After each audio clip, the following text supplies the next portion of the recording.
దేవుని పరిశుద్ధ నామానికి మహిమ కలుగునుగాక. హల్లెలూయా. మన ప్రభువును ప్రియరక్షకుడైన యేసుక్రీస్తు శ్రేష్టమైన నామంలో నేటి ఆరాధనతో కూడి వచ్చిన మీ అందరికీ కూడా నా హృదయపూర్వకమైన వందనాలు తెలియజేస్తా ఉన్నాను. దేవుని మహాకృప కనికరాలను బట్టి దేవుని రీతిగా సజీవుల సంఖ్యలో ఉంచి మరొక ప్రభు దినాన ఆయన సన్నిధిలో మనం ఉండటానికి ప్రభువు సహాయం చేశారు. హల్లెలూయా. నేటి వాక్య ధ్యానము కొరకు ఒక మాటను చదువుకుందాం. ఆదికాండము 16వ అధ్యాయము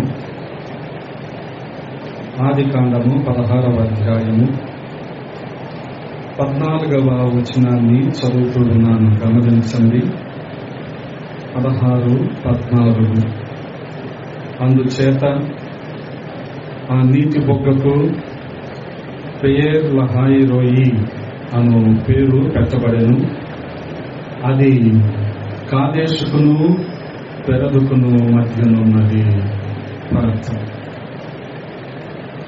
మమ్మల్ని మిక్కిలిగా ప్రేమించిన మా ప్రియ పరలోకపు తండ్రి, ఈ ఉదయకాల సమయంలో మరొకసారి మీ పాద సన్నిధి చేరటానికి మీరు చూపిన కృపను బట్టి స్తోత్రాలు. గడిచిన కాలమంతా మీ రెక్కల నీడలో భద్రపరిచారు, క్షేమాన్ని సమృద్ధిని మాకు అందించారు. స్తోత్రాలు. మరొక ప్రభు దినాన్న మీ సన్నిధిలో మేము ఉండటానికి సహాయం చేశారు. ఈ ఉదయాన్న మీ అద్భుత ఆశ్చర్య కార్యాలు మా మధ్యలోనే జరిగించండి. అల్పుడైన నన్ను మరుగు చేసి మీ ఆత్మచేత నింపి వాడుకోండి. మా అందరితో పేరు పేరున మీరు ముచ్చటించండి. మా కొరతలు కొదవులు తీర్చబడలాగున, మా ఆత్మీయ అవసరతలు తీర్చబడలాగున మాతో మీరు ముచ్చటించమని బతిమాలుకుంటూ ఉన్నాం. సమస్తాన్ని మీ స్వాధీనంలో ఉంచుకునండి. మీకే మహిమలు ఆరోపిస్తూ యేసయ్య పరిశుద్ధ నామంలో అడిగి వేడుకుంటున్నాము పరమ తండ్రి, ఆమేన్.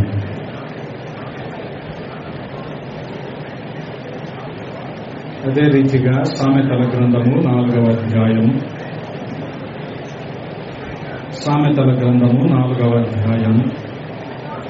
23వ వచనాన్ని కూడా చదువుతూ ఉన్నాను. నీ హృదయములో నుండి జీవధారలు బయలుదేరును, కాబట్టి అన్నిటికంటే ముఖ్యముగా నీ హృదయమును భద్రముగా కాపాడుకొనుము. హల్లెలూయా. ప్రభువునందు ప్రియ సహోదరి సహోదరులారా, చదవబడిన ఈ 2 మాటలు చాలా శ్రద్ధగా గమనించండి. ఇక్కడ హాగరు ఆ నీటి బొగ్గకు పెడుతున్న పేరు మనం చదువుకున్నాం, బేర్ లహాయి రోయి. దానికి అర్థము కూడా కింద ఇవ్వబడింది. 3 అనే అంకెతో, నన్ను చూచుచున్న సజీవుని బావి. నీటి బావులకు మరి పరిశుద్ధ గ్రంథంలో చాలా ప్రాముఖ్యత ఉంది. భక్తులకి బావులకు ఒక అనుబంధం ఉంది, గమనించండి. అందుకని చూడగలిగితే మరి హృదయానికి బావికి కలిగిన సంబంధాన్ని మనం అర్థం చేసుకోవాలి. బావి లోతుగా ఉంటుంది, అలాగే హృదయము కూడా లోతుగా ఉంటుంది. హల్లెలూయా. చూడగలిగితే యోహాను సువార్త 4వ అధ్యాయములో సమరయ స్త్రీతో దేవుడు మాట్లాడుతున్నప్పుడు ఆమె అన్న మాట ఏంటి? అయ్యా, నువ్వేదో నీళ్ళు ఇస్తానంటున్నావు, ఈ బావి చాలా లోతైంది, నేను వెళ్ళి దిగి చేదుకోకుండా తోడుకోకుండా అంత ప్రయాస లేకుండా నాకు కొద్దిగా నీళ్ళు ఇవ్వయ్యా అని అడుగుతుంది. గమనించండి. అందుకని బావి లోతుగా ఉంటుంది, హృదయము కూడా లోతుగా ఉంటుంది. అందుకని బావికి హృదయానికి పరిశుద్ధ గ్రంథంలో ఒక పోలిక మనకు కనబడుతూ ఉంది. అందుకే మనం చదువుకున్నాం కదా, హృదయములో నుండి జీవధారలు బయలుదేరును, కాబట్టి అన్నిటికంటే ముఖ్యముగా నీ హృదయమును భద్రముగా కాపాడుకొనుము. హల్లెలూయా. త్రవ్వబడిన బావి నుండి జలధారలు ఉబుకుతాయి. వాటినే ఇక్కడ రాయబడిన మాట ఏంటంటే జీవధారలు. హల్లెలూయా, జీవధారలు. అందుకని యేసు క్రీస్తు ప్రభు వారి రక్తములో కడగబడిన హృదయములో కూడా జీవధారలు బయలుదేరచ్చు. అందుకనే హృదయాన్ని భద్రముగా కాపాడుకోవాలి. బావిని చాలా జాగ్రత్తగా చూసుకుంటారు. ఇప్పుడైతే మనకి ఈ వాటర్ పైప్ లైన్స్ అన్ని వచ్చేసాయి, కానీ దీనికి మునుపు రోజుల్లో ప్రతి గ్రామానికో ప్రతి ప్రాంతానికో ఒక బావి ఖచ్చితంగా ఉండేది. ఆ బావిని వాళ్ళు చాలా జాగ్రత్తగా చూసుకునేవారు. అలాగే మన హృదయాన్ని కూడా మనము చాలా జాగ్రత్తగా కాపాడుకోవాలి. అందుకని హృదయాన్ని భద్రంగా కాపాడుకోమని వాక్యం మనకు హెచ్చరిక చేస్తా ఉంది. జ్ఞాని అయిన సొలొమోను ఏమంటున్నాడు? ముఖ్యముగా నీ హృదయమును భద్రముగా కాపాడుకుము అంటున్నాడు. అందుకని బావి విషయంలో శ్రద్ధ తీసుకోకపోతే ఎలాగా అది పాడైపోయి పోడ్చబడుతుందో, హృదయము విషయంలో కూడా శ్రద్ధ వహించకపోతే హృదయము కూడా పాడైపోతుంది. అందుకని హృదయం అనే బావిని మనము చాలా జాగ్రత్తగా కాపాడుకోవాలి. గమనించండి, ఇర్మియా భక్తుడు కూడా అంటున్నాడు, ఇర్మియా గ్రంథము 17వ అధ్యాయము 9వ వచనంలో, హృదయము అన్నిటికంటే మోసకరమైనది, అది ఘోరమైన వ్యాధి కలది, దాన్ని గ్రహింపగల వాడెవడు అని రాయబడును. అందుకనే హృదయము కాపాడబడాలి. దేవుని ఆత్మచేత హృదయము నడిపించబడాలి. హృదయము దేని చేత నింపబడుతుందో నోరు అదే పలుకుతుంది. కాబట్టి హృదయాన్ని జాగ్రత్తగా కాపాడుకోవాలి. హల్లెలూయా. హృదయము నుండి జీవధారలు బయలుదేరతాయి అని జ్ఞాని అయిన సొలొమోను అంటున్నాడు. ఇక్కడ ఇర్మియా ఏమంటున్నాడు? హృదయం అన్నిటికంటే మోసకరమైనది, ఘోరమైన వ్యాధి కలది అంటున్నాడు. కాబట్టి చూడగలిగితే ప్రియ సహోదరి సహోదరులారా, హాగరు ఆ బావికి లేదా ఆ నీటి బొగ్గకు పెట్టుకున్న పేరంటే నన్ను చూస్తున్న సజీవుని బావి. అప్పటికే పరిస్థితి హాగరు చేదాటిపోయింది.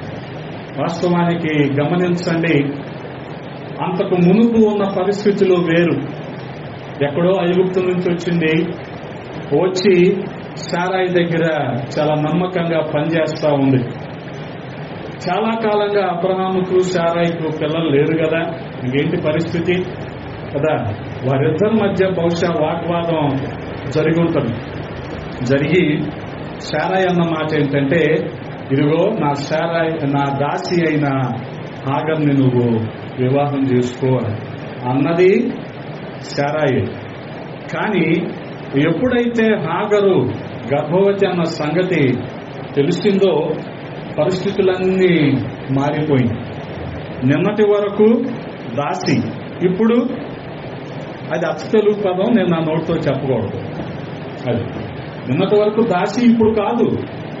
కాబట్టే సారాయికి బహుశా అసూయ కలిగి కోపం వచ్చి ఇంటి నుంచి పంపించేసి, మార్గంలో దేవుని దూత కనబడి సారాయి తన మాట ఏంటంటే, క్షమించండి, హాగరు తన మాట ఏంటంటే, సారాయి దాసివైన హాగరు, ఎక్కడి నుండి వస్తున్నావు, నువ్వు ఎక్కడికి వెళ్తున్నావు కదా.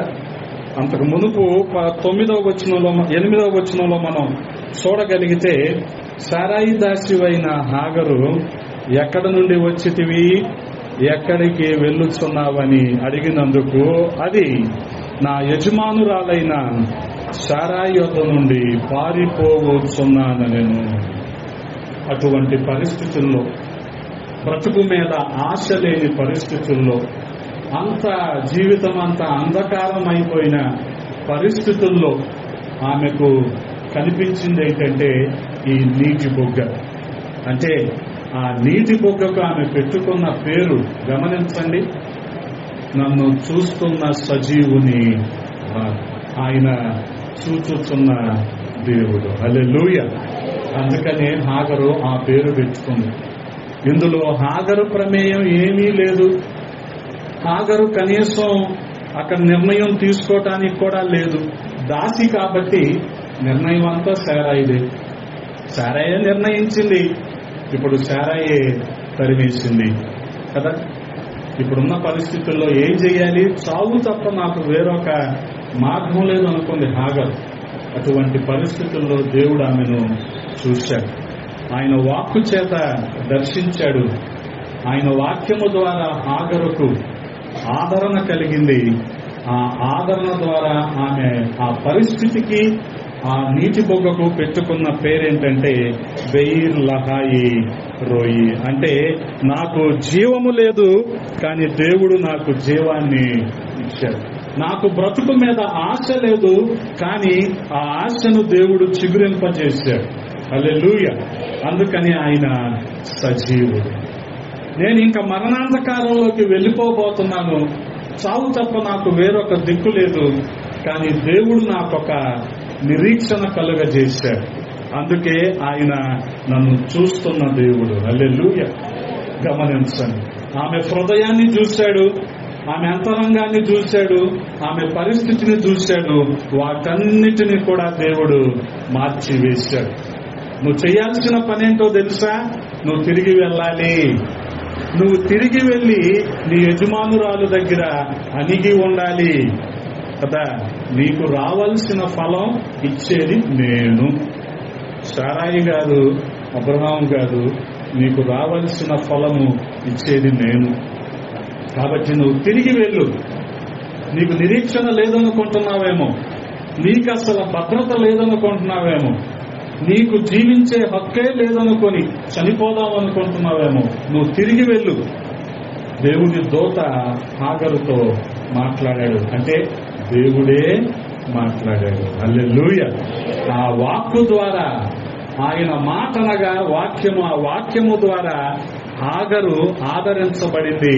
అందుకనే ఆ మాటలు పలుకుతా ఉంది, నన్ను చూస్తున్న సజీవుని బావి అని పేరు పెట్టుకుంది. అందుకనే గమనించండి, దేవుని వాక్యము చేత మనం ఆదరించబడాలి. ఎప్పుడైతే దేవుని వాక్యము చేత ఆదరించబడతామో అప్పుడే మన హృదయంలో నుంచి జీవధారలు బయలుదేరతాయి. దేవుని వాక్యాన్ని అంగీకరించకుండా, దేవుని మాటకు, దేవుని వాక్యానికి విధేయత చూపించకుండా ఇవన్నీ జరగవు. ఇక్కడ ఈమె జీవితంలో జరిగిని అంటే ఆమె దేవుని దూత మాటకు విధేయత చూపించింది. దేవుని దూత చెప్పిన దానికి హాగరు లోబడింది. కాబట్టే ఆమె జీవితంలో నిరీక్షణ కలిగింది. ఆ సజీవుని బావి దగ్గర ఉంది. గమనించండి, చూడగలిగితే దేవుని వాక్యము నీటితో పోల్చబడింది. దేవుని వాక్యముకున్న పోలికలు చాలా ఉన్నాయి, కానీ ప్రస్తుతం దేవుని వాక్యము నీటితో పోల్చబడింది. అందుకనే యెహెజ్కేలు గ్రంథము 47వ అధ్యాయములో మనం చూడగలిగితే యెహెజ్కేలుకు కలుగుతున్న దర్శనం, మందిరము బలిపీఠము కుడి ప్రక్కన నీరు ఉబుకుతూ ఉందంట కదా. నీరు ఉబుకుతూ ఉంది అంటే బలిపీఠం దగ్గర ఏమొస్తుంది? అక్కడ మందిరంలో దేవుని వాక్యము వెదజల్లబడుతూ ఉంది, దేవుని వాక్యము ప్రకటించబడుతూ ఉంది. ఆ నీరైన దేవుని వాక్యము ఉబుకుతూ ఉంది. వర్తమానికుడు లేదా ప్రసంగికుడు బోధిస్తూ ఉన్నప్పుడు చాలా శ్రద్ధగా మాటను, ఆ వాక్యాన్ని మనము వినటం అనేది అలవాటు చేసుకోవాలి కదా.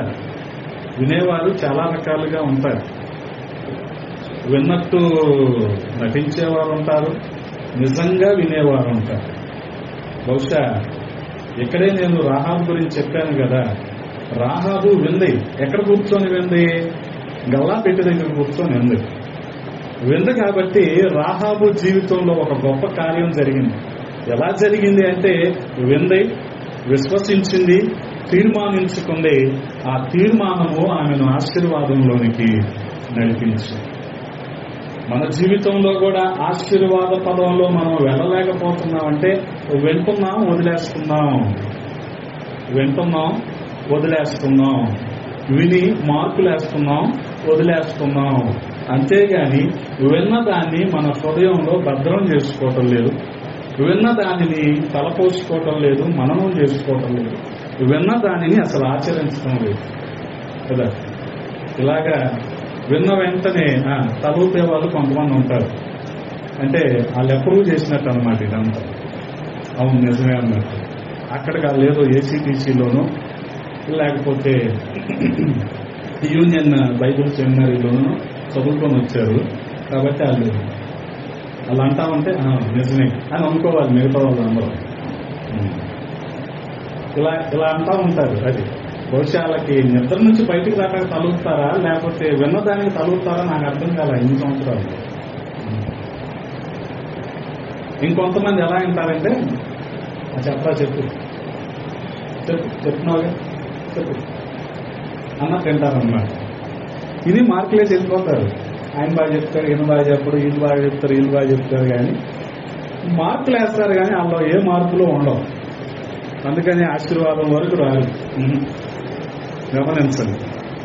ఇప్పుడు ఈ బలిపీఠం కుడి ప్రక్కన ఏం ముగుపుతా ఉందని చెప్పాను. ఎహెజ్కేలు 47లో దేవుని వాక్యం. ఎహెజ్కేలు వెళ్ళాడు, 1000 మూరలు నడిచాక ఎక్కడి వరకు వచ్చాడు? శీల మండలం లోతు వరకు వచ్చాడు. అక్కడ తాగాడా? ఇంకా 1000 మూరలు ఆ ప్రవాహంలోనే, ఆ నీటిలోనే, ఆ వాక్యానుభవంలోనే నడిచాడు. మోకాలు లోతు వరకు వచ్చాడు. ఇంకా వాక్య ప్రవాహంలో అలాగే ఇంకొక 1000 మూరలు వెళ్ళాడు, నడుము లోతు వరకు వచ్చాడు. దీన్ని మొలలోతు అన్నారు. ఆ తర్వాత మరొక 1000 మూరలు వెళ్ళాడు, మెడ లోతు వరకు వచ్చాడు. ఆ తర్వాత 1000 మూరలు వెళ్తే ఆ నది ఎలాగుందంటే ఈదలేనంత మహానది అయిపోయింది. గమనించాలి. అంటే వాక్యానుభవంలో కూడా మన లోతు అలాగే ఉండాలి. మనం ఈదలేనంత లోతులో ఉండాలి. సముద్రం దగ్గర ఆడుకునేటప్పుడు జస్ట్ కాళ్ళు తడుపుకొని ఇదే పెద్ద గొప్ప సముద్రం అని సంబరపడిపోయే వాళ్ళు ఉంటారా? అలాగే చిన్న మాటకే, ఏది 1 మినిట్ వీడియోకే సంకలు గుర్తుకునే వాళ్ళు ఉంటారు. అది కాదు అబ్బాయి, 1 గంట ప్రసంగం విని ఆ లోతులోకి వెళ్ళు అంటే ఎవరు ఎంతలా ఈ రోజున? జనాలందరికీ ఏం కావాలి ఈ రోజున? ఇన్స్టెంట్ గా. ఇది క్యాలెండర్లో ఎంత కనిపిస్తుంది చూడండి, అంత టైమే ఉంటుంది వాళ్ళ దగ్గర. గమనించండి, అంత టైమే ఉంటుంది. ఆ వాక్యం ఎంతసేపు చదువుతారు అంత టైమే ఉంటుంది. ఒకనొక రోజు నా టైం కూడా దొరకపోవచ్చు అన్నంత బిజీగా ఉంటున్నారు ఈ రోజుల్లో ప్రజలు. గమనించండి. ఆ లోతులో, ఆ వాక్యపు లోతులో నువ్వు నడవకపోతే, అంత లోతులో నువ్వు వాక్యాన్ని ధ్యానించకపోతే, గమనించండి, చాలా ప్రమాదకరమైన భక్తిలోకి నువ్వు వెళ్ళబోతున్నావు. అందుకని ఇక్కడ వాక్యము చేత హాగరు ఆదరించబడింది. అన్యురాలైనప్పటికీ దేవుని దూత మాట విశ్వసించింది, తిరిగి శారాయి దగ్గరికి వెళ్ళింది. ఆ తర్వాత పరిస్థితులు ఏంటో మనకు తెలుసుగా. కొన్ని సందర్భాలలో గమనించండి, ఇది మొదటి అనుభవం అయితే 21వ అధ్యాయం ఆదికాండంలో వచ్చేసరికల్లా అప్పటికి ఇష్మాయేలు ఉన్నాడు. ఇప్పుడు ఇష్మాయేలు లేడు, కానీ అప్పుడు 21వ అధ్యాయంలో ఇష్మాయేలు ఉన్నాడు. బహుశా ఇష్మాయేలు మిగతా పిల్లలు ఇస్సాకీలు ఆడుకుంటుంటే మేబీ ఆలకాలకి ఏమైందో అప్పుడు కూడా మళ్ళీ తిరిగి వెళ్ళిపోవలసిన పరిస్థితి. అప్పుడు కూడా వెళ్ళిపోయి, గమనించండి, ఎందుకు వచ్చింది నాకు ఈ పరిస్థితి అనుకొని ఇష్మాయేలుని కూడా వింటి వేత దూరంలో విసిరేసింది. అంటే బాణం ఎంత లైట్ గా ఉంటే, ఎంత తక్కువ బరువు ఉంటే బాణం అంత దూరం వెళ్తుంది కదా. బహుశా వీడికి ఎన్ని రోజులు తిండి లేదో, వీడు కూడా బక్క పలసగా అయిపోయాడు, లైట్ వెయిట్ అయిపోయాడు. కాబట్టి వీడిని ఈజీకి ఎంత దూరం వెళ్ళాడు ఇష్మాయేలు. అంటే చచ్చిపోయినా పర్వాలేదు, ఎందుకు నాకు ఈ పరిస్థితి అని అక్కడ ఆగిపోతే, నువ్వు ఎక్కడైతే పిల్లోడిని ఇసిరేసావో ఆ ఏడుపు నాకు వినపడింది, అక్కడ ఒక నీటి బొగ్గ ఉంది, వాడికి నీళ్లు పట్టించు, అసలు నీకు జరిగిన అన్యాయం ఏంటి కదా. అంటే గమనించండి, కొన్ని సందర్భాలలో నీళ్లు అక్కడే ఉంటాయి కానీ ఏమో కనిపించలేదు. అంటే ఏమో కళ్ళు తెరవబడలేదు. వాక్యంలోని సత్యం కూడా నువ్వు నేను గ్రహించాలంటే నీ కళ్ళు తెరవబడాలి. నీ కళ్ళు మూసుకుపోయినాయి అనుకో, ఏ కారణం చేత అయినా సరే నువ్వు వాక్యంలోని సత్యాన్ని నువ్వు గ్రహించలేవు.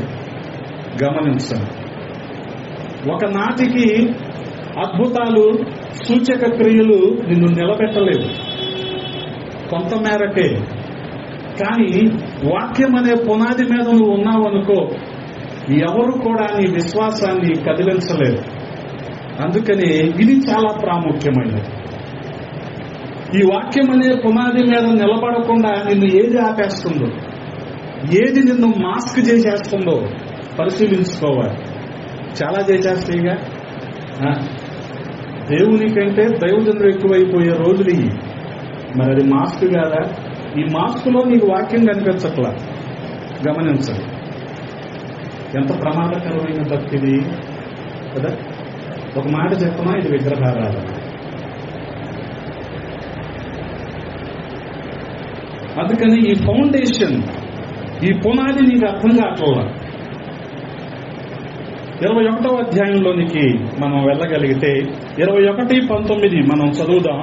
మరియు దేవుడు ఆమె కన్నులు తెరిచినందున ఆమె నీళ్ల ఓట చూచి వెళ్లి ఆ తిత్తిని నీళ్లతో నింపి చిన్నవానికి త్రాగనిచ్చెను.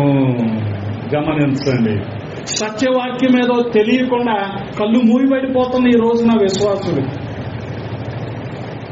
కళ్ళు తెరవబడినప్పుడు సత్యవాక్యం మనకి అర్థమవుతుంది. అర్థమైనప్పుడు ఆ వాక్యం అనే నీళ్ల ద్వారా మనం సంతృప్తి పొందుతాం. ఇప్పుడు వెళ్ళింది, ఆ నీళ్ల తిత్తి నింపుకుంది, వెళ్లి ఇష్మాయేలుకి ఆ నీళ్ళన్నీ కూడా ఇచ్చింది. కాబట్టి గమనించండి, అందుకని ఆమె మొదటే పేరు పెట్టుకుంది 16-14లో, నన్ను చూస్తున్న సజీవుని బావి ఇది. బెయిర్ లహాయ్ రోయి, సజీవుని బావి. అటువంటి సజీవుని బావి దగ్గర ఏ నిరీక్షణ లేని హాగరు ఆదరించబడింది కేవలము దేవుని వాక్యము ద్వారా మాత్రమే. అందుకని గమనించండి, 119వ కీర్తన అంతా కూడా వాక్యము గురించే రాయబడి ఉంటది. కాస్త పెద్దదని మనం చదవటం వదిలేస్తాము. ఒకవేళ చదివితే 178 వెళ్లేపాటికల్లా ఒకటిలో ఏముందో నీకు నాకు తెలియదు. కాబట్టి ఎప్పుడైనా అర్థం చేసుకోవడానికి ప్రయత్నించండి. ధర్మశాస్త్రం అంటాడు, ఉపదేశం అంటాడు, శాసనం అంటాడు, నీ ఆజ్ఞలు అంటాడు, మొత్తం కలిపి ఆయన వాక్యం. ఆయన వాక్యం గురించే 119వ కీర్తన అంతా. అందుకని అంటాడు కదా, నీ ధర్మశాస్త్రములోని ఆశ్చర్య కార్యములు లేదా ఆశ్చర్యమైన సంగతులను చూచున్నట్లు దేవా నా కన్నులు తెరువుము అంటాడు. దేవా నా మనోనేత్రాలు తెరువయ్యా, నీ ధర్మశాస్త్రంలోని ఆశ్చర్యమైన సంగతులేంటో నేను తెలుసుకోవాలి. అంటే నా కళ్ళు తెరవబడాలి, నా కళ్ళు తేటగా ఉండాలి. ఇవి క్లియర్ గా ఉంటేనే నేను చూడగలను. క్లియర్ కంటే వివిడ్ గా ఉంటేనే నేను చూడగలను. అందుకని దేవుని వాక్యాన్ని ధ్యానించేటప్పుడు చాలా శ్రద్ధగా, వణుకుతో, భయముతో దేవుని వాక్యాన్ని మనం ధ్యానించాలి. దేవుని వాక్యాన్ని లోతుల్లో మనం ధ్యానించాలి. అప్పుడు మన విశ్వాసం అధికమవుతుంది. ఈ విశ్వాసాన్ని బట్టే మనం ఒక తీర్మానంలోకి వెళ్తాం. ఈ తీర్మానము మనల్ని ఒక ఆశీర్వాదంలోనికి నడిపిస్తుంది. హల్లెలూయా. కాబట్టి గమనించండి ప్రియ సహోదరి సహోదరులారా, మన హృదయం నుంచి ఇవన్నీ కూడా బయలుదేరతాయి. అందుకని హృదయం అనే బావిని ఎలా చూసుకోవాలంట?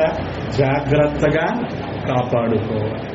ఈ హృదయంలో చెత్తంతా పోగేసుకోవడం కాదు, దేవుని వాక్యము చేత మన హృదయాన్ని మనం నింపుకోవాలి. అందుకనే మందిరానికి వచ్చినప్పుడు పరిగేరుకోవాలి, ఇంటికి వెళ్ళాలి.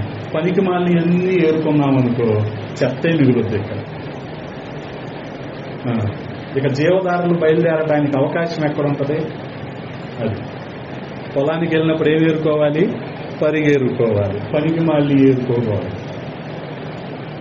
గమనించండి, వాక్యము ఉపదేశించబడుతూ ఉన్నప్పుడు, వర్తమానం ఇవ్వబడుతున్నప్పుడు, ప్రసంగికుడు మాట్లాడుతున్నప్పుడు పరిగేరుకోవాలి. నువ్వు నేను పరిగేరుకోవాలి. ఒక 45 నిమిషాలు ప్రసంగాన్ని నువ్వు వినలేని పరిస్థితుల్లో నువ్వు ఉంటే ఏం విందావని నువ్వు కదా ఎటుపోతున్నాం అసలు మనం అన్ని ఇన్స్టెంట్గా అయిపోవాలంటే ఎలాగైపోతాయి అవో కదా కొన్ని సిస్టమేటిక్ గా ఒక ప్రొసీజర్లో మనం వాక్యాన్ని అర్థం చేసుకోవాలి, వాక్యాన్ని ధ్యానం చేసుకోవాలి, మనల్ని మనం సరి చేసుకోవాలి, సిద్ధపడాలి, ఆయన రాకడ కొరకు ఎదురు చూడాలి. ఎంత ఉంది నీకు నాకు పని, ఏం పని లేనట్టు కూర్చుంటున్నాం మనం కదా. మిగిలిన విషయాలన్నీ పట్టించుకుంటాం, వాక్యం దగ్గరికి వచ్చేపాటికల్లా ఎక్కడ లేని ఆవలింతలో మందిరంలోనే వస్తాయి. ఇది ఎక్కడ చిత్రం సార్? ఫోన్ చూసినప్పుడు వస్తాయి ఆవలింతలో రావుగా. ఫోన్ చూసినప్పుడు నీ పని ఎంత?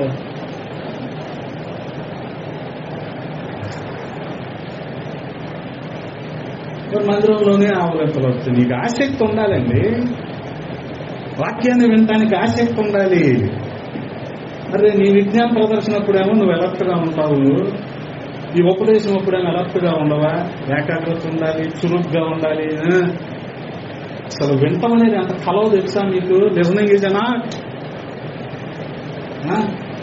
బిషపదరై గోడ మీద కూర్చొని, జింకానగరం గోడల మీద కూర్చొని, జనంలో కూర్చునేవాడిని కాదు, గోడ మీద కూర్చొని ప్రసంగికుడు ఎలా టేక్ ఆఫ్ చేస్తున్నాడు, ఎలా ముగిస్తున్నాడు, ఆల్ట్రకాలు ఎలాగేస్తున్నాడు, అప్ప నాలో నేను ఉబ్బి తబ్బిబ్బైపోయేవాడిని. సామర్లకోట ప్రభుదాస్ గారు మాట్లాడినప్పుడు అబ్బా ఏం మాట్లాడాడు అనుకునేవాడిని. ఏది జింకానగరంలో ఆసక్తి ఉండాలి సార్, వినాలన్నా ఖర్చు ఉండాలి, నేర్చుకోవాలన్నా తపన ఉండాలి. దేవుని వాక్యం అంటే మనకంత ఆసక్తి ఉండాలి.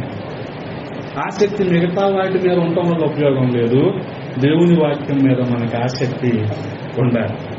అప్పుడే ఆ జీవధారలైన వాక్యము మనల్ని విశ్వాసంలోనికి నడిపిస్తుంది. హల్లెలూయా. కాబట్టి గమనించండి, ఇర్మియా భక్తుడు కూడా అంటున్నాడు 2వ అధ్యాయము 13వ వచనంలో, 2వ అధ్యాయము 13వ వచనాన్ని ఒకసారి చదువుతారా? నా జనులు చదవండి,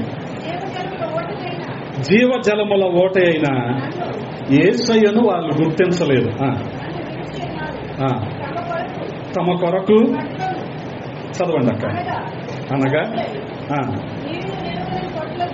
అశాశ్వతమైన నీటి తొట్లు అవన్నీ కూడా నీళ్లు నిలవనివి, వాక్యము నిలబడనివి, వాటన్నిటిని కూడా తొలిపించుకున్నారు.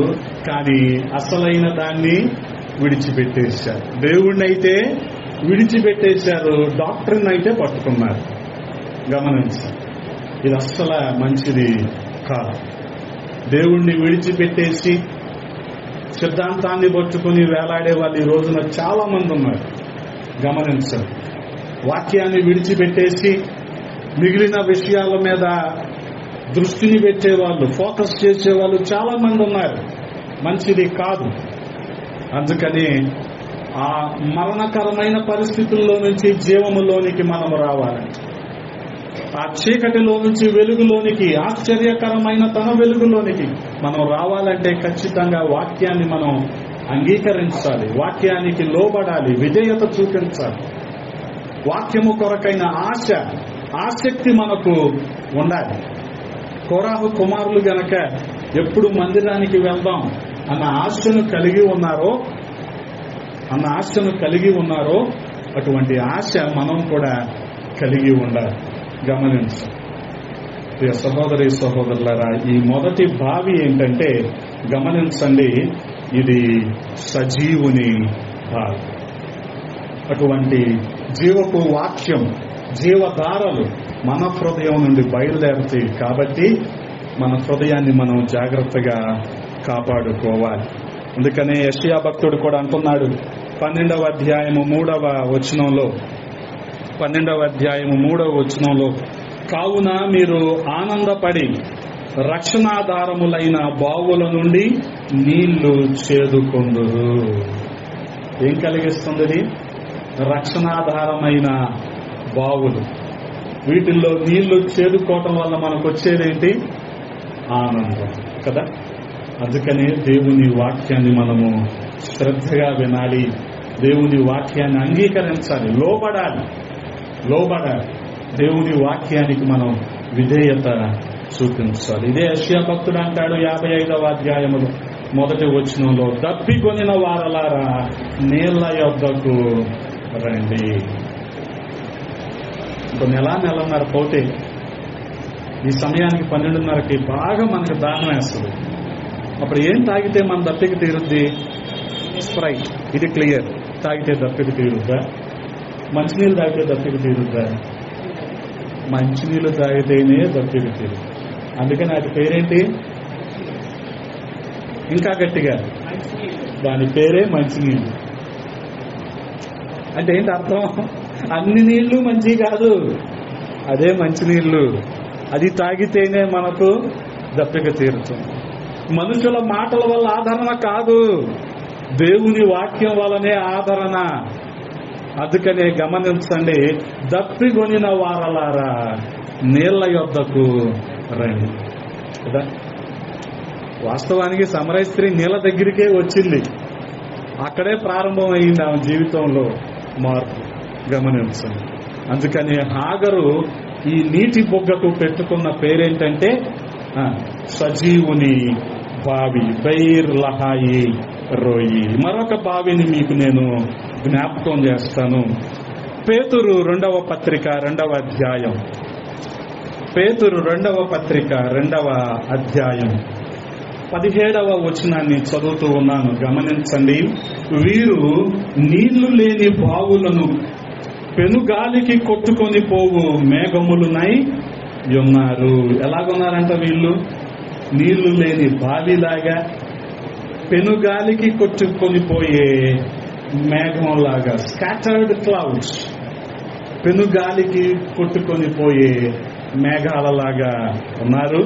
వీరి కొరకు ఏం సిద్ధంగా ఉంది? గాఢాంధకారం. గమనించండి. ఎవరైతే నీళ్లు లేని బావిలాగా ఉంటున్నారో, చాలా శ్రద్ధగా గమనించండి. అంజూరపు చెట్టుకి ఏమి లేవు? ఫలాలు లేవు. ఆకులైతే ఉన్నాయి, ఫలాలు లేవు. ఇప్పుడు ఈ పేతురు చెప్తున్న ఈ బావి కూడా ఎలాగుంది? బావి ఆకారం ఉంది, గట్టు ఉంది, అన్నీ ఉన్నాయి, కానీ ఏం లేవు అందులో? నీళ్లు లేవు. విశ్వాసే, వాక్యం లేదండి. వాక్యం లేదు, వాక్య పునాది లేదు. ఆ నీటి బొగ్గే, కానీ అందులో జీవం లేదు. ఇక్కడ ఎటువంటి బావి పేతురు చెప్తున్నది? నీళ్లు లేని బావి. వాస్తవానికి వాక్యం లేకుండా విశ్వాసులుగా చలామణి అయిపోవటం, భక్తులుగా చలామణి అయిపోవటం ఒకనాటికి ప్రమాదకరం. ప్రస్తుతానికి ఏదో చెల్లిపోతుంది, కానీ వాక్య పునాది లేకుండా ఒకనాటికి ఈ నీళ్లు లేని బావులు ఉంటాయి చూడండి, ఇవి ఎవరికి నిలయంగా, ఎవరికి ఇదిగా ఉంటాయి అంటే అపవాదికి స్థానంగా ఉంటాయి. ఎప్పుడైతే నీళ్లు లేవో బావి ఏమైపోద్ది? వాస్తవంగా ఎండిపోద్ది. నీళ్లు లేని బావి ఖచ్చితంగా ఎండిపోద్ది. అలాగే నీలో వాక్యం లేదనుకోండి, మెల్లగా నీలో విశ్వాసం కూడా సడలిపోద్ది. మనం అనుకుంటాం అంతా మనకున్న ఫ్లరిష్మెంట్ అంతా చూసి అంతా దేవుని దయ అనుకుంటాం. ఒక్కోసారి గమనించండి, నీ పరిస్థితి ఏంటో నీకు వ్యక్తిగతంగా, అంతరంగ పరంగా అంతా తెలుసు. నువ్వు దేవునితో యథార్థంగా ఉంటున్నావా, దేవునితో సమాధానపడి ఉంటున్నావా, దేవునితో సహవాసంలో ఉంటున్నావా లేదో నీకు తెలుసు. తెలిసి కూడా అసలు ఏమీ లేనట్టు ఉంటావు. కానీ నీకు అన్నీ కూడా వస్తువాహన సంపదలు ఒకదాని తర్వాత ఒకటి వచ్చేస్తున్నాయి. నువ్వేమనుకుంటావు? అసలు ఏమని చెప్తావు జనాలకు కూడా? దేవుడు దీవించాడు అని చెప్తావు. కానీ ఒకనాటికి అవి అయిపోయినాయి అనుకోండి, దేవుడు నన్ను విడిచిపెట్టేశాడని కూడా నువ్వే చెప్తావు. మరి గమనించండి, దేవుడు ఇచ్చేటప్పుడు ఎలాగిస్తాడో తెలుసా? క్రమంగా ఇస్తాడు. దేవుడు కేరళ లాటరీలో నిన్ను దీవించడు, నీ కష్టార్జితంతోనే దేవుడు దీవిస్తాడు. అందుకని గమనించండి, he adds no sorrow to it. ఆయన ఏమిచ్చినా దాని వెనక దుఃఖం ఉండదు. అలా ఇస్తాడు ఆయన, అలా ఇస్తాడు ఆయన. కానీ నువ్వు ఎప్పుడైతే వాక్యం లేదో హృదయం ఎండిపోయిందిగా. ఆ ఎండిపోయినది దేనికి అవకాశంగా ఉంటుంది? అవిశ్వాసానికి అవకాశంగా ఉంటుంది, అపవాది రావటానికి అవకాశంగా ఉంటుంది. వాక్యము లేని పరిస్థితుల్లో ఈ వాక్యపు వెలుగులో నువ్వు నడుచుకోకపోతే ఇంకెవరు వస్తారు? అపవాదే వస్తాడు. మత్తయి సువార్త 12వ అధ్యాయంలో చూస్తారా, ఒక దయ్యం వెళ్ళిపోయింది, దానికి ఇంకెక్కడా చోటు లేదంట. ఆఖరికి దయ్యం ఎక్కడ ఉంటుంది? నీళ్లు లేని బావుల్లోనే ఉంటది. నీళ్లు లేని బావి అబ్బా ప్రశాంతంగా ఉంది, ఎవరు రావట్లేదు, ఇక్కడ ఐసోలేటెడ్ గా ఉంది కదా అని చెప్పి బావుల దగ్గర కూర్చోకండి. అక్కడ ఏముంటాయి? దయ్యాలే ఉంటాయి. మీరు వచ్చినప్పుడల్లా దయ్యం గురించి చెప్తున్నాడు, ఏంటి అసలు ఇది అనుకోకండి.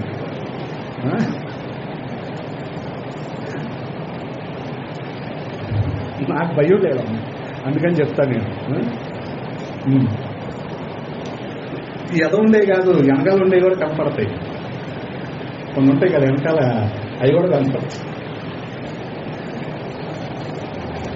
ఇప్పుడు నీళ్లు లేని చోట ఏముంటదని చెప్పాను, నీళ్ళ లేని బావుల్లో అన్ని చోట్ల నీళ్లు ఉన్నాయి, మరి ఎక్కడ ఉంటుంది? అందుకని ఎక్కడైతే ఖాళీ చేసి వెళ్ళిపోయిందో దయ్యం, అదంతా నీట్ గా ఊడ్చి ఉండటం చూసి అక్కడ ఏమీ వాక్యం లేదని తెలిసి అదేం చేస్తుంది? తనతో పాటు ఇంకొక 7 దయ్యాలను కూడా తీసుకొస్తుంది. అంటే ఈ అవిశ్వాసము దేంట్లోకి వెళ్ళిపోద్ది? మెల్లగా అవిశ్వాసం కాస్త అవిధేయతలోనికి, అవిధేయత కాస్త మాట వినని, లేకపోతే లోబడని, మెడవంగని జనాంగంలోకి వెళ్ళిపోతుంది. గమనించండి. అందుకని వాక్యము చేత నింపబడాలి. వాక్యము లేకపోతే, అనగా నీరు లేకపోతే బావి ఎండిపోద్ది. ఇక్కడ నీళ్లు లేని బావి గురించి పేతురు భక్తుడు మాట్లాడుతున్నాడు. ఇంతకీ నీళ్లు ఎండిపోవటానికి కారణం ఏంటి అంటే గమనించండి, ఎండ. నీళ్లు ఎండిపోవటానికి కారణం ఎండ. అందుకేగా పల్లెటూరులో చెరువులన్నీ ఎప్పుడు ఎండిపోతాయి? ఎండాకాలంలో ఎండిపోతాయి. అందుకని యోబు భక్తుడు అంటున్నాడు 6వ అధ్యాయము 17వ వచనంలో, వేసవి రాగానే అవి మాయమైపోవును, వెట్ట కలగగానే అవి తమ స్థలమును విడిచి ఆరిపోవును. ఎండ ఎప్పుడు వస్తుందో నీళ్లు ఆరిపోతాయి. ఎండ అంటే ఏంటి గమనించండి. విశ్వాసి జీవితంలో శ్రమలు ఎప్పుడు వస్తాయో వాక్యం ఎగిరిపోద్ది, వాక్యం ఆరిపోద్ది. కష్టాలు వచ్చినాయి అనుకోండి, నాకే ఎందుకు వచ్చినాయి, ఆరిపోయింది వాక్యం, నీకే వస్తాయి కదా. మనుషులకి రాలేని శ్రమలే నీకు రాలా, వచ్చినాయి. అందరికీ వచ్చేలాంటి శ్రమలే వచ్చినాయి. కానీ నువ్వేమనుకుంటావంటే ఇటువంటి శ్రమ ఎవరికి రాలేదో నువ్వు అనుకుంటావు. కానీ అన్నీ అందరికీ వచ్చి సిద్ధపడి ఉండాలి కదా. ఇప్పుడే మనం విశ్వాసాన్ని బలంగా పట్టుకోవాలి. ఇటువంటి పరిస్థితుల్లో, ఈ శ్రమలో మనం వాక్యాన్ని విడిచిపెట్టేసాము అనుకోండి, బావి ఏమైపోద్ది? ఎండిపోద్ది. ఎండిపోయిన చోటకి ఎవడొస్తాడు? అపవాది వస్తాడు. అపవాది వచ్చి ఏం చేస్తాడు? నీలో అవిశ్వాసాన్ని నాటుతాడు కదా. వాళ్ళు గోధుమలు విత్తారు, అపవాది వచ్చి ఏం విత్తాడు? గురుగులు విత్తాడు. గోధుమలు గురుగులు చూడటానికి ఎలాగుంటాయి? ఒకేలాగా ఉంటాయి, ఒకేలాగా ఉంటాయి. అందుకనే ఆయన అన్న మాట ఏంటి? పెరగనివ్వండి, కాస్త పెరిగాక గురుగుల్ని వేరు చేద్దాం. అసత్య బోధలో జరగనివ్వండి, కాస్త విజృంభించాక వాటిని వేరు చేద్దాం. అపవాదిని చెలరేగనివ్వండి, కాస్త సమయం ఆగాక వాడిని అణిచివేద్దాం. అందుకనే గమనించండి, ఇది నీళ్లు లేని అంటే వాక్యానుభవం లేని. వాక్యం ఎప్పుడైతే లేదో హృదయంలో విశ్వాసం కూడా ఉండదు. అందుకనే వాక్యాన్ని వినాలి. వినటం వలన ఈ విషయం తెలిసి మీరు ఎందుకెళ్ళరు? వినాలి కదా కదా. అయ్యగారు అడుక్కోవాలా, స్టేటస్లో పెట్టండి అని. మీరే పెట్టాలి కదా. పాపం ఆయన పెంతుకొస్తు గొంతు తీసుకొని అరవాల, స్టేటస్లో పెట్టండి పెట్టండి అని. అయ్యో, చిన్న వయసు, చిన్న గొంతుకు ఎంత సమస్య వచ్చింది అనిపిస్తుంది ఆయన అరుస్తుంటే. అరవనివ్వకండి ఆయన. యేసుప్రభు ఎప్పుడు అరవలేదు.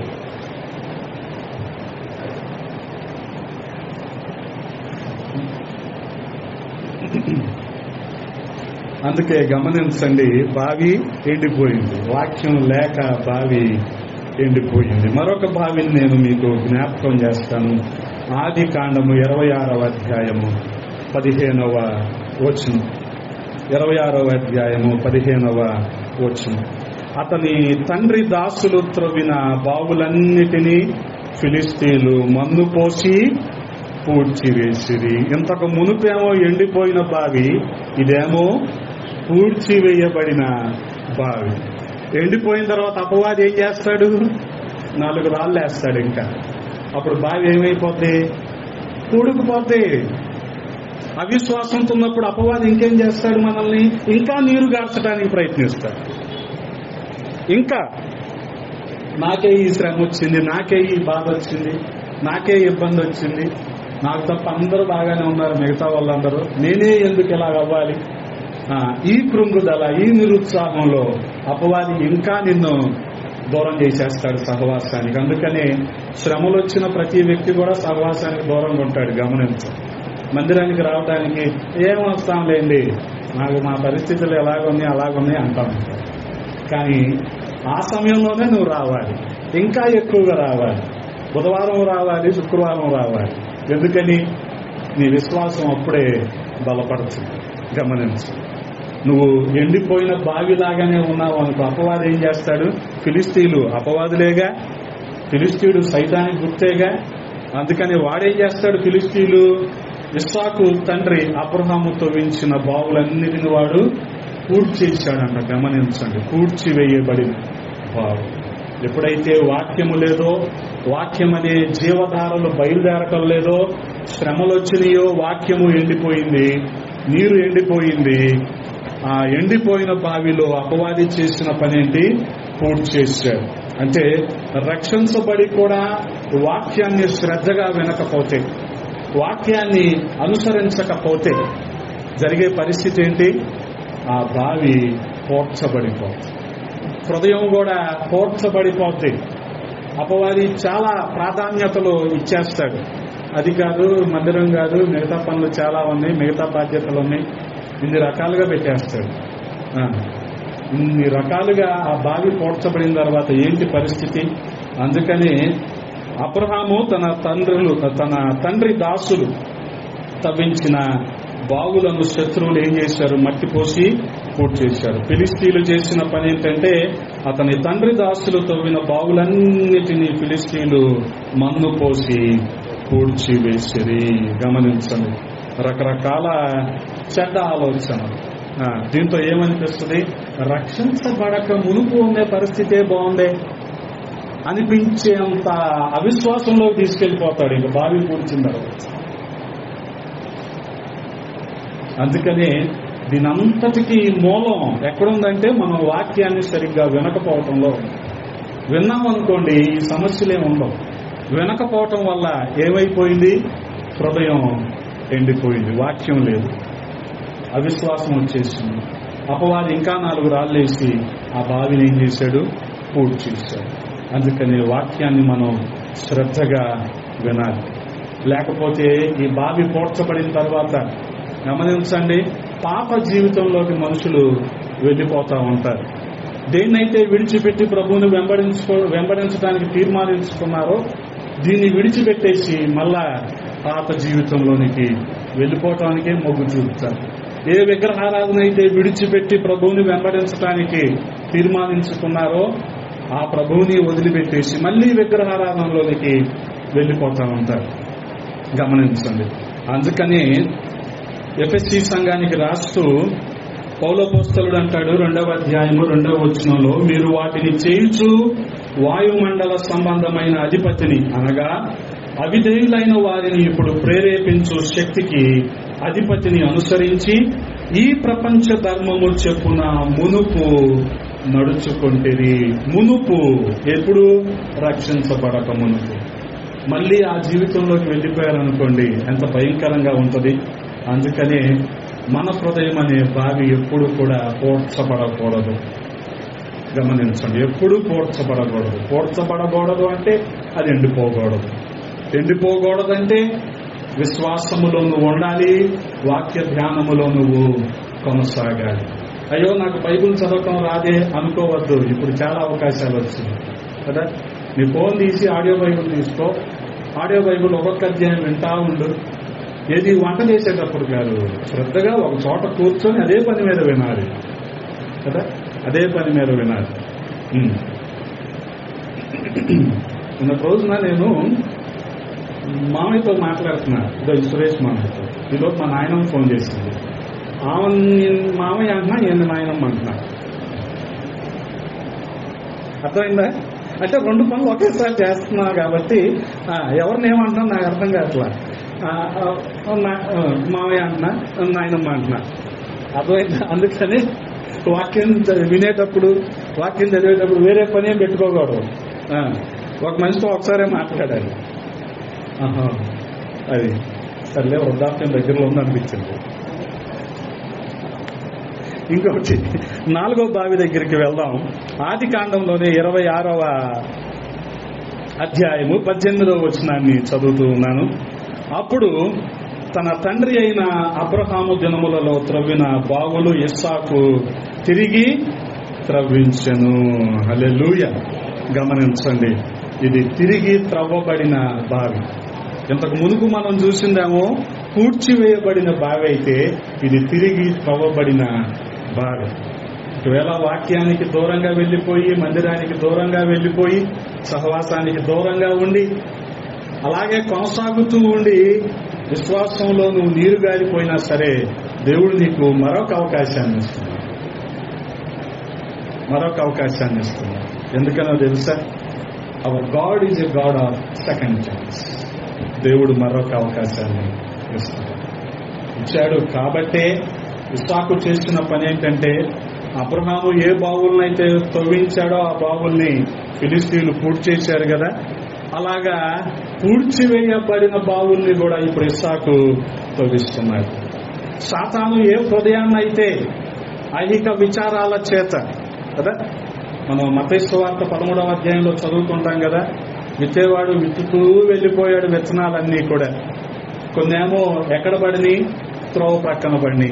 పడిన వెంటనే పక్షులు వచ్చి తినేసి. కొన్నేమో రాతి నేలలో పడిని. ఈ రాతి నేలలో పడటం వల్ల మన్ను లోతుగా లేదు కాబట్టి ఇవి డీప్ రూట్ అవ్వాల, లోతుగా ఇవి వెళ్ళల, నాటపడల. అంటే వాక్యము బండబారిపోయిన హృదయంలో లోతుగా నాటబడల. నాటపడకపోవటం వలన విశ్వాసంలో నీరు గారిపోయి మళ్ళా అవి ఎండిపోయినాయి. ఇంకొన్ని ఏం చేసినాయి? ఇంకొన్ని విత్తనాలు ఎక్కడ పడినాయి? ముళ్ళ కంచెల్లో పడినాయి. అవి ఎదగటానికి ప్రయత్నిస్తాయి, కానీ కంచెలు ఏం చేస్తున్నాయి? అణిచివేయటానికి ప్రయత్నిస్తున్నాయి. అలాగే మనం కూడా వాక్యాన్ని వినేటప్పుడు ఇన్ని అవరోధాలు ఉంటాయి. ఇన్ని అవరోధాలు ఉంటాయి. మనిషికి ఒక పుర్రికో బుద్ధి, చెవకో రుచి అని మనిషికి ఒక అభిప్రాయం ఉంటుంది వాక్యాన్ని వినేటప్పుడు. ఒక్కొక్క వ్యక్తి ఒక్కొక్క రకంగా అర్థం చేసుకుంటాడు. ఈ కారణం చేతే కొన్ని విషయాలు లోతుగా నాటపడవు. గమనించండి, లోతుగా నాటపడవు.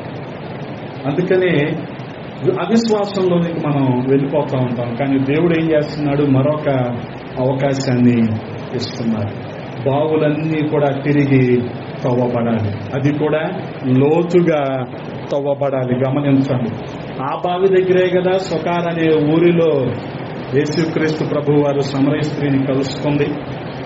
అందుకనే ఆమె ఎంతసేపు మా యాకోబు కంటే గొప్పడువా నువ్వు, ఆయన ఇవన్నీ తిరిగి తవ్వించాడు కదా, ఆమె అభిప్రాయంలో ఉండిపోయింది. ఏదేమైనప్పటికీ ఈ బావులన్నీ కూడా, శత్రువులు పూడ్చిన బావులన్నీ కూడా తిరిగి తవ్వబడాలి. హల్లెలూయా. అందుకనే విశ్వాస జీవితంలో పడిపోయిన పరిస్థితిలో ఉన్నప్పటికీ, హృదయం ఐహిక విచారాల చేత పోడ్చబడిన పరిస్థితుల్లో ఉన్నప్పటికీ, అవిశ్వాసముతో నీరుగారిన పరిస్థితుల్లో ఉన్నప్పటికీ దేవుడు ప్రతి వ్యక్తికి కూడా అవకాశం ఇస్తున్నాడు. వాక్యాన్ని విని, వాక్యానికి విధేయత చూపించి, వాక్యానికి లోబడి, వాక్యానుసారంగా జీవించటానికి, విశ్వాసములో కొనసాగటానికి దేవుడు మరొక అవకాశాన్ని ఇస్తున్నాడు. హల్లెలూయా. మరొక బావిని కూడా మీకు నేను జ్ఞాపకం చేస్తాను. ఆదికాండం 29వ అధ్యాయము 2వ వచనం. 29వ అధ్యాయము 2వ వచనం. అతడు చూచినప్పుడు పొలములో ఒక బావి కనబడెను. అక్కడ దాని యొద్ద గొర్రెల మందలు 3 పండుకొని యుండెను. కాపరులు మందలకు ఆ బావి నీళ్లు పెట్టుదురు. ఒక పెద్ద రాయి ఆ బావి మీద మూత వేసి ఉండెను. గమనించండి, ఇది మూత వేయబడిన బావి. మూత వేయబడిన బావి. వాస్తవానికి బైబుల్ రిసోర్సెస్ ఉంటాయి చూడండి. బైబుల్ రిసోర్సెస్, అవి గాస్పల్ కానివ్వండి, అది ఏదైనా కానివ్వండి, అవి అందరికి అందుబాటులోకి రావాలి. ఇప్పుడు ఉన్న ప్రజెంట్ గవర్నమెంట్ చేస్తుంది ఏంటంటే, ఈ బైబుల్ రిసోర్సెస్ ని వీటిని ఆపివేయడానికి చూస్తుంది. అందుకనే బైబుల్ ప్రింటింగ్ కూడా క్వాంటిటీ తగ్గిపోయింది. అంటే ఏం జరిగింది ఇక్కడ? వాక్యము మూత వేయబడింది. అక్కడేమో 3 మందలు ఉన్నాయంట. ఆ 3 మందలు ఎలాగుంటాయి? దప్పికతో ఉంటాయిగా గొర్రె మందలు. వాటికి నీళ్లు అవసరంగా. కానీ ఇక్కడ నీళ్లున్న బావి మీద ఏముంది? మూత వేయబడింది. గమనించి, రక్షించబడిన వాళ్ళు ఎంతమంది ఉన్నారో తెలుసా? భారతదేశంలో సెకన్కి 4 పుడుతున్నారు, 2 చనిపోతున్నారు. ఈ చనిపోయిన 2 ప్రభువుని అంగీకరించి రక్షించబడి చనిపోతున్నారా? వారి పట్ల మన బాధ్యత ఏంటి? ఆ పుట్టిన 4 కూడా సువార్త అందించబడాలి కదా. అందించబడకుండా ఇప్పుడు ఈ వాక్యం అనే బావి ఏం చేయబడతా ఉంది? మూత వేయబడుతుంది. గమనించండి. వచ్చాం, కూర్చున్నాం, వెళ్ళిపోయాం కాదు. ఈ మూత వేయబడుతున్న బావుల మీద మనకు అవగాహన ఉండాలి. వీటి గురించి మనం బాధ్యత వహించాలి. వీటి గురించి మనం ప్రాధేయపడుతూ ప్రభువుని అడగాలి. అయ్యా, వీటి పరిస్థితి. రక్షించబడిన వాళ్ళు చాలా మంది ఉన్నారయ్యా కదా. రక్షించబడిన వాళ్ళు చాలా మంది ఉన్నారు. వాళ్ళ పరిస్థితి ఏంటి కదా? ఎందుకనంటే ఆయన పిలుపు అందరికీ ఉంటుంది. ఆయన పిలిచినప్పుడు పలికేవాడు మాత్రం ఎవరు ఉంటాడు? ఆయన పిలుస్తున్నాడు. ఆయన పిలిచినప్పుడు మాత్రం పలికేవాడు. ఆయన పిలుపుకు స్పందించి, ఆయన పిలుపును అందుకొని సువార్తను ప్రకటించే వాళ్ళు మాత్రం చాలా అరుదుగా ఉంటున్నారు. ఉన్న చోట చెప్పిన వారికి ఉన్న ప్రాంతాల్లోనే ఉండిపోయింది. రక్షించబడని గ్రామాలు ఎన్నున్నాయి. వాటి గురించిన బాధ్యత ఏంటి? అందుకని గమనించండి, అటువంటి మూత వేయబడిన భావం. కానొక పరిస్థితుల్లో ఈ కాపర్లు వాటికి, ఈ గొర్రెలకు నీళ్లు పెట్టాల్సిన బాధ్యత ఉంది. కానీ కాపర్లు ఏం చేస్తున్నారు? ఎవరో రావాలి, మూత తీయాలి అని ఎదురు చూస్తున్నారు. బైబిల్ ప్రింటింగ్కి వాడే పేపరే వేరు. ఆ పేపర్ తయారీని ఆపేశారు. ఇప్పుడు ఇది జరుగుతుంది. అందుకనే భారతదేశంలో ప్రింటింగ్ జరగటం లేదు. చైనాలో జరుగుతుంది ప్రింటింగ్. ఎవరు చేస్తున్నారండి చైనాలో? ఎవడు వ్యాపారస్తుడు ఉన్నాడో వాడు చేయిస్తున్నాడు. వాడు అమ్ముకోవటానికి చేయిస్తున్నాడు. ఎనీహౌ జరుగుతుంది. ఇది రీచ్ అవ్వాలిగా జనాలకి కదా. దీపం ఎక్కడ ఉండాలి? దీపస్తంభం మీద ఉండాలి. మంచం కింద, కొంచెం కింద ఉండే ఎవరికి ఉపయోగం?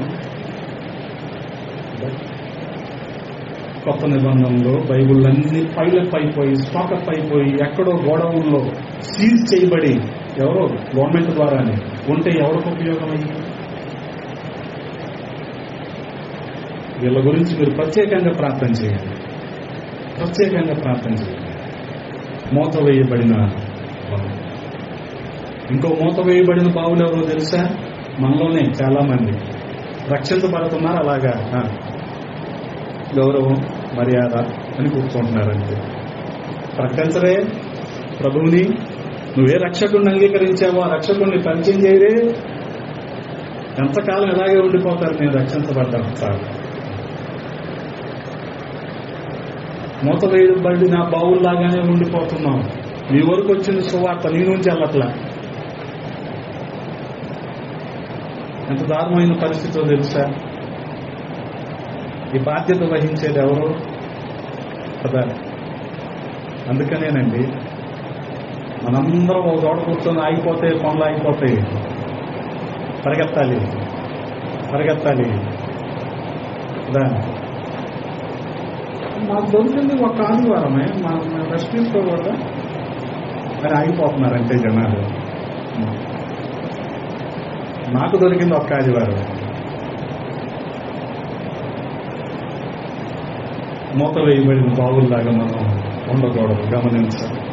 అందుకని చూడగలిగితే పరిచర్య అది ఏ స్థాయిలోనైనా సరే, వ్యక్తిగతంగా నువ్వు సువార్తను ప్రకటిస్తావా, లేదా ఒక గ్రాండ్ స్కేల్లో లార్జ్ స్కేల్లో నువ్వు సువార్తను చెప్తావా, అది ఏదైనా, లేదా ఇతోధికంగా సువార్తను నువ్వు సహకరిస్తావా కదా. సునేమి స్త్రీ 2వ రాజుల గ్రంథం 4వ అధ్యాయంలో ఆమె ఇతోధికంగా ఎలీషాకు సహకరించింది తప్ప ఆమె సువార్త చెప్పాలి. ఇలా సహకరించవచ్చు. దోర్కా కూడా అంగీలు కుడుతూ పరిచర్యకు సహకరించింది తప్ప ఆమె డైరెక్ట్ గా రాల. సువార్త ఏ రకంగా అయినా నువ్వు చేయొచ్చు కదా. అలాగని చెప్పి ఏదో ఒకటి కానుకిచ్చి ఆ సువార్త ఉపయోగించండి అంతం కాదు. కనీసం నువ్వు నోరు తెరిస్తే నువ్వు మూత వేయబడిన బావిలాగా ఉండవు కదా. నీ వరకు వచ్చిన సువార్త, నీ వరకు అందిన వాక్యం తర్వాత అనేకులకి, రక్షించబడని వారికి, బాధల్లో, వేదనల్లో, కృంగుదల్లో ఉన్న వారికి కూడా అందాలి. గమనించాలి. అలాగే ఇంకొక బావి కూడా ఉంది. అయిపోలేదా నీ బావులంటే? ఇంకా 2 ఉన్నాయి, ఆగండి. సంఖ్యాకాండం 21వ అధ్యాయము, సంఖ్యాకాండము 21వ అధ్యాయము 17వ వచనం. అప్పుడు ఇశ్రాయేలీలు ఈ పాట పాడిరి, బావి బావి బావి ఉబుకుము, ఇది ఉబుకుచున్న బావి. ఏంటో జనాలు డల్గా ఉన్నారు. 3 రోజుల ఎగ్జాస్టివ్ ప్రీచింగ్ తర్వాత, విస్తారమైన బోధ తర్వాత మీరు అందరూ ఇలా డల్గా ఉంటుంది. ఏం బాధ?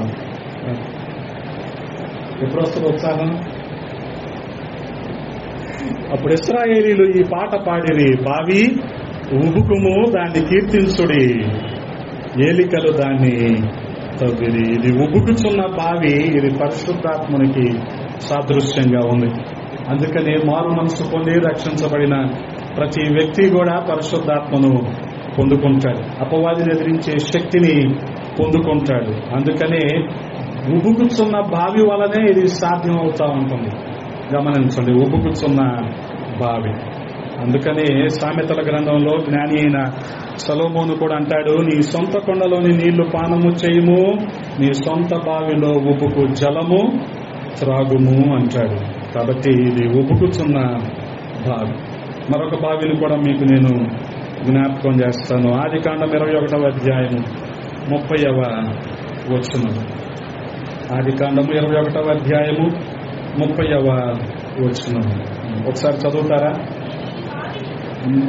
నేనే ఈ బావిని తవ్వించినందుకు సాక్షార్థముగా ఈ 7 గొర్రె పిల్లలను నీవు నా చేత పుచ్చుకొనవలెనని చెప్పాను. గమనించండి, ఇది ఏం బావి అంటే సాక్షార్థమైన బావి. సాక్షార్థమైన బావి అంటే మూత వేయబడిన బావి కాదు, ఇది సాక్ష్యంగా ఉన్న బావి. వాస్తవానికి కొండను విడిచిపెట్టేసి గ్రామంలోకి వెళ్ళింది కదా సమరయ స్త్రీ. మరెన్నడూ కూడా ఆ బావి దగ్గరికి తిరిగి రాలేదు. ఇది సాక్ష్యం సార్. మరెన్నడూ కూడా ఆ బావి దగ్గరికి తిరిగి రాలేదు. ట్యాక్స్ కలెక్షన్ పనిలో ఉన్నాడు కదా జక్కయ్య.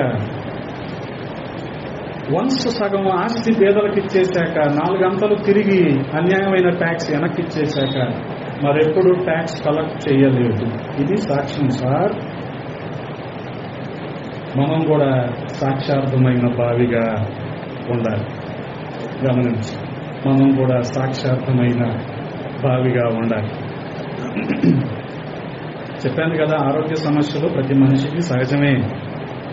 దీన్నే పాంప్లెట్లు వేయించుకొని తిరగవసరంలా. అది సాక్ష్యం కాదు. నీ అంతరంగం మారితే అది సాక్ష్యం. అంతరంగం మారిందా? నీ హృదయం మారిందా? అది ఉబుకుతూ ఉందా? అది మూత వేయబడకుండా సాక్షార్థంగా ఉందా? కదా. అద్భుత సాక్ష్యాలు వెనక ఉండే మాయను గమనించాలి మనం కదా. అవును, నువ్వు రక్షించబడ్డావు, అప్పుల పాలైపోయి వచ్చావు ప్రభువులోకి. తర్వాత చేసిన కూడా వడ్డీ వ్యాపారమేగా. అంతకుముందు చేసింది వడ్డీ వ్యాపారం, ఇప్పుడు చేస్తుంది వడ్డీ వ్యాపారం. ఇంకేం మారావా నువ్వు? దీనికి నువ్వు పెట్టిన పేరేంటి? అద్భుత సాక్ష్యం కదా. జనాల చెవులు ఏం పెట్టావు? పూలు పెట్టు. అందుకనే బావి దగ్గరికి తిరిగి రాలా సమరయ స్త్రీ. మరెన్నడూ ఆ కొండ దగ్గరికి రాలా. అలాగుండా నీ సాక్షి. అర్థమవుతుందా? అది సాక్షార్థమైన బావి. యోహాను సువార్త 4వ అధ్యాయం ఎప్పుడైనా సరే చాలా స్పష్టంగా ప్రతి వచనం కూడా చదివి కాస్త గ్యాప్ తీసుకొని, ఒక వచనం తర్వాత మళ్ళీ ఇంకో వచనం చదివి కాస్త గ్యాప్ తీసుకొని దాన్ని మననం చేయడానికి ప్రయత్నించండి. సువార్త పట్ల మీకు ఒక మంచి ఏమొస్తుంది? పట్టుదల వస్తుంది. మనం కూడా సువార్త ప్రకటించాలన్న పట్టుదల వస్తుంది కదా. సువార్త ప్రకటించడం అంటే రిటైర్ అయిపోయాక ఒక వ్యాన్ తీసుకొని వ్యాన్లో మైక్ పెట్టి మొత్తం అన్నీ పెట్టి, ఎంతకాలం ఏమో గాడి చాకరీ చేశారు గవర్నమెంట్కి, ఇప్పుడేమో సువార్త అంటారు. మంచిదే కదా. దానికి రిటైర్మెంట్ రోజు పెట్టుకునే ఫంక్షన్లో చెప్పే సాక్ష్యం ఏంటంటే, నా శేష జీవితం ప్రభుకి. ఇదే చెప్పేశారు శేషం. ఏది? అపోలో ఫార్మసీలో ఉన్న మెంబర్షిప్తో ఉన్న జీవితం ఇప్పుడుది. అక్కడ స్టాంలో బీట, డయాబెట్రాలెస్, గిమ్ప్లైడ్, మెట్ఫార్మిన్, M2, ఈ జీవితం. అది ఎందుకు సార్ దేవుడికి? ఇవన్నీ. అందుకనే సాక్ష్యాలతో మోసపోవద్దు దయచేసి మోసపోవద్దు. రాజా హేబేలు, జయసుధ, ఇవన్నీ నమ్మకండి సార్. ఇవన్నీ నమ్మకం. ఏంటంటే ఆమె నమ్ముకుంటే ఆమెకు ఉపయోగం, నీకేంటి ఉపయోగం? ఇంతే. ఆమె నమ్ముకుంది, ఆమె రక్షించబడింది. నువ్వు ఇంకేం చేస్తావు కదా. ఆమె మళ్ళీ షూటింగ్కి వెళ్తుంది, నువ్వేం చేస్తావు కదా. అందుకని ఏం మోసపోదు. జక్కయ్య చెప్తున్నా కదా, జక్కయ్య మళ్ళీ ట్యాక్స్ కలెక్ట్ చేయాలా, సమరయ స్త్రీ మళ్ళీ కొండ దగ్గరికి రాలా, నువ్వు మళ్ళీ పాత జీవితం దగ్గరికి రాకూడదు. ఇది సాక్షి. ప్రభువు మా జీవితంలో అద్భుతం చేశాడని నువ్వు కటౌట్ పెట్టుకొని, నువ్వు పబ్లిష్ అయ్యి, నువ్వు ప్రమోట్ అయ్యి, ఇది సాక్ష్యం. ఇది నీ బతుకు తెరువు కోసం చేసుకున్నాను. ఇంత ధైర్యంగా చెప్తాను. అందుకని నాకు 2 అవకాశం ఎవరు అవసరంలా. ఈ అవకాశం ఇవ్వాలని ఎవడైనా ఇది అవ్వాలి. అర్థమవుతుందా? 2 తెలుగు రాష్ట్రాల్లో, ముఖ్యంగా తెలంగాణలో, ఎస్పెషల్లీ ఛత్తీస్గఢ్ వరకు సువార్త ప్రకటించినాడు నేను ఒంటరిగా. అది దేవుడు ఎందుకో ఈ సంఘ బాధ్యతల్లో పెట్టేశాడు. ఎందుకో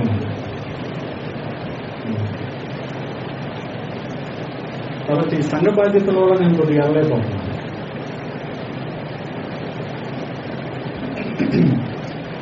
మనం అనుకున్న దానికంటే వ్యక్తిగత సువార్తలో నేను వ్యక్తిగతంగా, అంటే నేను అనుభవపూర్వకంగా తెలుసుకున్నది ఏంటంటే, వ్యక్తిగతంగా సువార్త ప్రకటించడం వలన ప్రభువుని ఎక్కువగా పరిచయం చేయగలుగుతున్నాం. ఇది నేను తెలుసుకున్నాను.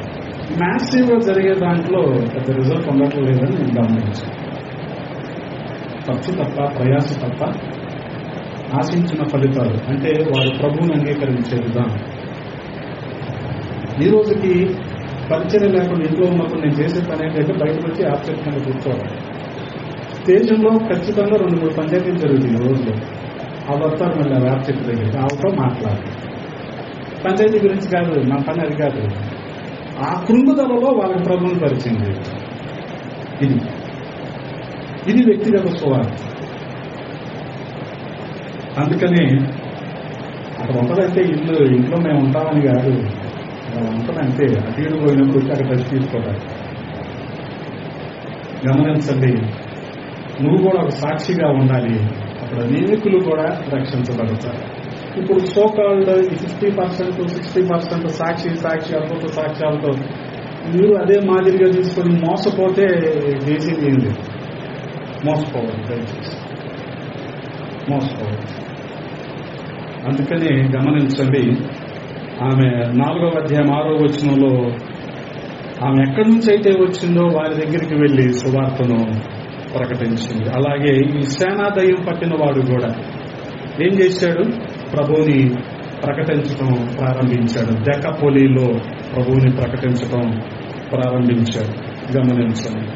అందుకనే ప్రియ సహోదరి సహోదరులారా, మన హృదయం అనే బావిని ప్రభువుకి మనము ప్రతిష్ఠించాలి. దేవుని వాక్యంతో నింపబడి విశ్వాసముతో మనం కొనసాగుతూ ప్రభువు ప్రేమను మనం ప్రకటించే వారంగా మనం ఉండాలి.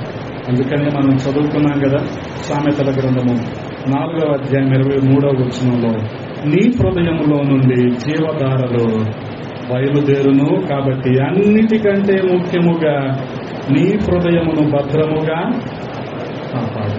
అన్నిటికంటే ముఖ్యంగా హృదయాన్ని భద్రంగా కాపాడుకోవాలి. దేవుని వాక్యము చేత మనము నింపుకోవాలి. దేవుని అందరి భయభక్తులు మనం కలిగి ఉండాలి.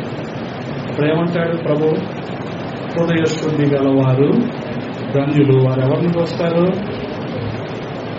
ఎంతకంటే భాగ్యమా మనకి? కాబట్టి మన హృదయాన్ని కాపాడుకుందాం. చిన్న ప్రార్థన చేసుకుందాం. పరిశుద్ధుడా, ప్రేమ కలిగిన తండ్రి, ఈ సమయంలో కొద్ది మాటలు ధ్యానించడానికి నాయన కృపను చూపించారు. రాజా, ప్రతి ఒక్కరిని దీవించండి, ఆశీర్వదించండి. ఏ కారణం చేత వాక్యానికి లోపడకుండా విశ్వాసంలో తొలగిపోయి అపవాదికి అప్పగించబడ్డారో అవిశ్వాసంలో కొనసాగుతూ ఉన్నారు, అందరినీ దయతోనైనా మీరు జ్ఞాపకం చేసుకో. తిరిగి వారి బావులు, హృదయమనబడిన బావులు త్రవ్వబడటానికి అవకాశం ఇచ్చారు. వారు సాక్షార్థమైన బావిగా ఉండటానికి అవకాశం ఇచ్చారు. కృపతో నింపండి. ముఖ్యంగా దైవజనులు బిషప్రపోలి గారు చేస్తున్న పరిచయం మీరు దీవించండి. నూతన ప్రాంతాల్లో విస్తరించబడటానికి కృపను చూపించండి, సహాయం ఇచ్చారు. కూడిన ప్రతి ఒక్కరినైనా మీ హస్తాలకు అప్పచెప్తూ ఉన్నాం. వారి అవసరతలో తోడుగా ఉండండి. అనేకులకు సువార్తను ప్రకటించే వారిగా ప్రతి ఒక్కరిని తీర్చిదిద్దమని బతిమాలుకుంటాం. మీ కృపకు అప్పచెప్పుకుంటాం. యేసయ్య నామములో అడిగి వేడుకుంటున్నాము తండ్రి, ఆమేన్. మీ అందరికీ వందనాలు. దేవుడు మిమ్మల్ని దీవించును గాక. ఆమేన్.